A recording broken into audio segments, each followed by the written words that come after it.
Zagotovo tudi vi spadate v tisto skupino, ki vedno poje vse hrustance na kosteh in vse tiste želatinaste dele, ki ponavadi ostanejo. Če jih ne, poglejte ta posnetek do konca, da boste izvedeli, zakaj pa je to zdravo in zakaj bi naslednjič to naredili. Naši predniki so se prehranjevali po tradicionalnem prehranjevalnem načinu, tako pravijo raziskovalci. In ta tradicionalni način prehranjevanja je bil takšen, da so pojedli žival od nosa do repa. In ko so pojedli žival od nosa do repa, so zraven zaužili veliko želatinastih delov in kosov mesa. In to so tisti vezivna tkiva v mesu, kite, kože, hrustanci. In skratka, vsi tisti deli, ki jih danes ponavadi odrežemo in odstranimo. In ti deli vsebujejo veliko kolagena. In ta želatina ali kolagen je izjemno koristna za naše zdravje. V nadaljevanju bom opisal 5 točk, zakaj je tako pomembna za naše zdravje in zakaj še posebej pomembna, da jo vključijo v svoj jedilnik tudi vegetarijanci. Prva točka, zakaj jesti dovolj želatine, je zato, ker uravnovesi razmerje med glicinom in metioninom. Kaj pa je to?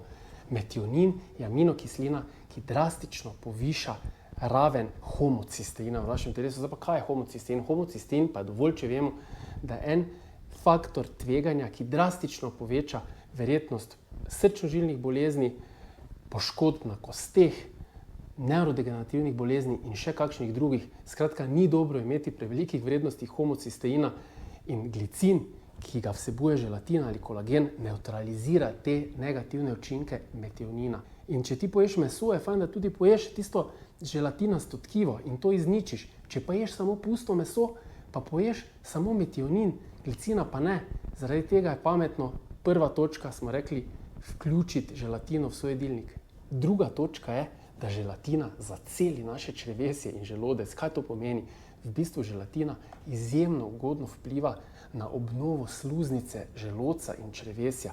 In to posledično izjemno dobro vpliva na našo prebavo, na naše počutje in obenem optimizira sekrecijo želodčne kisline in ostalih prebavnih sokov. Prav tako zadržuje vlago oziroma tekočino v našem črevesju in pripomore k bolj optimalnemu delovanju črevesja.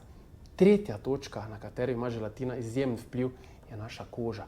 In ta je ponavadi najbolj pomembna točka pri ženskah, zato ker želatina vsebuje 2 aminokislini in to sta glicin in prolin, ki imata neverjetno velik vpliv na tvorbo vezivnega tkiva v koži, prav tega, ki ohranja elastičnost in prožnost kože.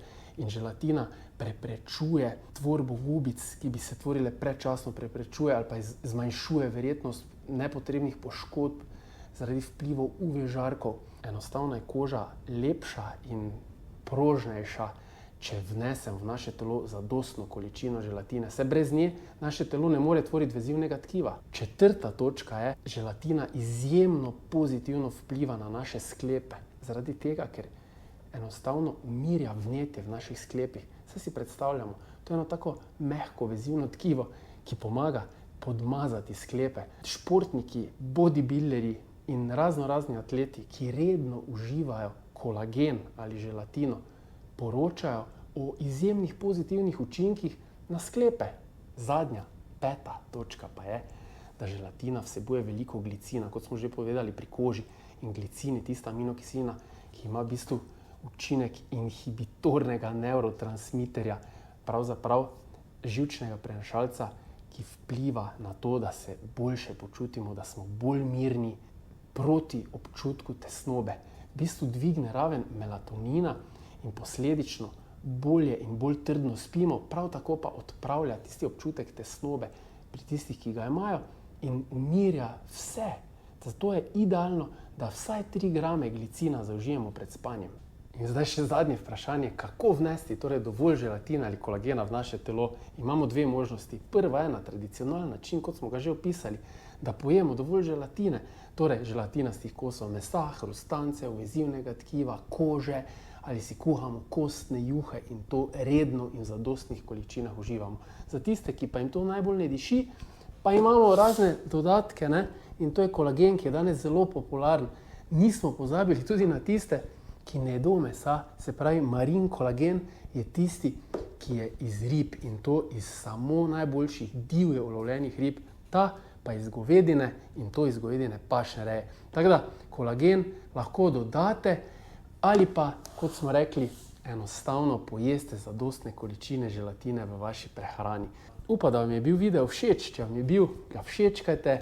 Lahko se prijavite na moj kanal, se pravi, da se subscribate, lahko si pogledate prejšnje posnetke in označite zvonček, da boste obveščeni, ko bo kaj novega. Se vidimo naslednjič. Adijo!